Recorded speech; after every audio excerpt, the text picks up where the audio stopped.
Welcome to the Real Estate Espresso Podcast, your morning shot of what's new in the world of real estate investing. I'm your host, Victor Menashe. On today's show, we're talking about one of the most common mistakes that real estate investors make. We're talking about bubble mentality. After a long period of real estate prices increasing, of rents increasing, it's easy to become conditioned into thinking that prices only go up. Rents only go up. Salaries only go up. But they don't. We have seen periods of time when rents go down. We've seen prices fall. We've seen incomes fall. In each of those cases, there was an explanation in hindsight as to why that happened. It's too easy to look back at history and explain away what happened. The Great Depression was caused by mistakes that won't be repeated. The oil embargo of the 1970s was caused by President Nixon taking the dollar off the gold standard and the oil-producing countries being unwilling to trust the U.S. dollar. Well, that was a one-time event. That won't happen again. The period of simultaneous stagnation and inflation, the so-called stagflation of the late 70s and early 80s, well, that won't happen again. The mortgage crisis of 2008, well, that definitely won't happen again. We have a much better management of the banking system now. No, that won't happen again. The dot-com bubble was insanity around tech stocks. That won't happen again.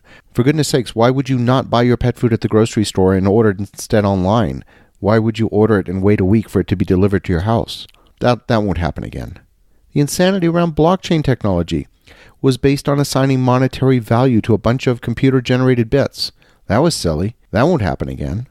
It's hard to believe that people thought tulip bulbs would be the path to riches, but in 1636, valuations went into the stratosphere, only to come crashing down in 1637. At the peak, tulips were worth 10 times the annual wage of a single worker. Well, that won't happen again. We humans have an incredible inability to see bubbles when we're inside one. They seem to make rational sense in a strange sort of way. At least some highly educated people can speak at length about why the value should be that high. They can explain the science behind it. They can talk for hours. And I've discovered that when you step back, there are really 3 simple questions that need to be asked whenever you're presented with a business opportunity.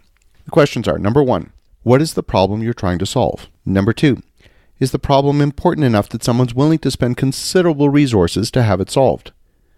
And number 3, are they willing to buy it from you? You have to have an affirmative answer to all 3. I repeat, what's the problem you're trying to solve? Is it important enough they're willing to expend considerable resource to have it solved? And are they willing to buy it from you? In the 1920s, the period of industrialization created unprecedented economic boom. With cars, manufacturing, air travel, the values of these companies rose so quickly that the underlying businesses ceased to be the focus of attention, and all eyes were on the stock market. People started companies for the sole purpose of issuing shares on the public markets. After all, shares were the path to wealth. No need to worry about the underlying businesses. Guess what, folks? Stocks don't solve a problem. When a company goes into business for the sake of being in the stock market, they aren't solving a real problem. In the dot-com era, you could buy pet food online. It didn't solve a problem that anybody really had. And Bitcoin doesn't solve a problem. And yeah, you guessed it, tulips don't solve a problem either. As real estate investors, we don't often think about solving problems.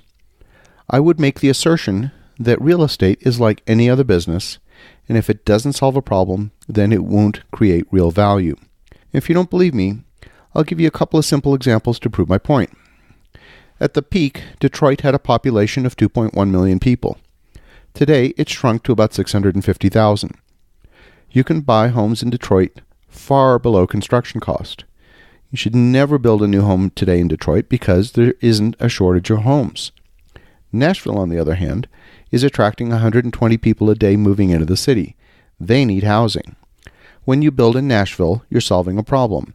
When you build in Detroit, you're not. When a huge premium is attached to the value of a company, you're making several bets. Number 1, the market conditions that created the problem are going to persist for a long time.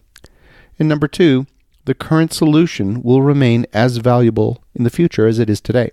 And I would suggest there are other bubbles we're currently living inside that we cannot see. I'm going to make up a fictitious example of the kind of thinking that leads to bubbles. Let's say the vacancy rate for industrial space is at 1%. It might be tempting to think that there's a shortage of industrial space. So then people rush out and build industrial space. But there is no problem anywhere on the planet called industrial space.